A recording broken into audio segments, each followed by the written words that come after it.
Hi అండి, అందరికీ నమస్కారం. నేను మీ తెలంగాణ బాయ్. ఎలా ఉన్నారు? నేనైతే చాలా చాలా బాగున్నాను. ఈరోజు మా ఇంటి దగ్గర అయితే ఫిష్ కర్రీ చేయడం కోసం అయితే మేము ప్రిపేర్ చేస్తున్నాం అనమాట. ముందుగా చేపలు తెచ్చుకున్నాము, కోసాము. ఆ తర్వాత నేనైతే ఆ కోసిన పీసెస్ అన్నిటిని ఒక బోర్లోకి షిఫ్ట్ చేస్తూ వాటన్నిటికీ ఉప్పు, కారం, మసాలా వడ్డించడం మరి ఇవన్నీ మొత్తం బోర్లో వేసేసాను. ఆ తర్వాత ఇక మా బామ్మది అయితే ఉప్పు కారం వేద్దామని చెప్పి వెయిట్ చేస్తున్నారు. అయిపోయింది, ఉప్పు కారం ఇస్తున్నాము. చూడండి అసలు అవి కలుపుతుండే ఎంత బాగుందని, ఎంత బాగుంది. చాలా అంటే చాలా నోరీలు వస్తున్నాయి అనమాట. అంత చక్కగా ఉందనమాట. అయితే ఇది అంతగా ఉప్పు వేసేసాను, కారం వేసాను, మసాలా ఇవన్నీ వేసేసిన తర్వాతకి మొత్తం వాటిని వేసి కాస్త పిసికేసాను. పిసికేసేసి పక్కన పెట్టేసుకొని ఆ తర్వాతకి ఇక బౌల్ తీసేసుకొని కర్రీ ఆయిల్ ఇట్లా వేసేసుకొని దాంట్లో కర్రీ చేయడం జరిగింది.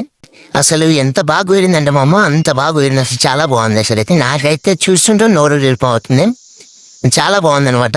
మీరు కూడా ఎప్పుడైనా ఇళ్ళలో ఇట్లా చేసుకుని ఉంటారు కదా, చేసుకున్నట్లయితే మరి కామెంట్ చేయండి.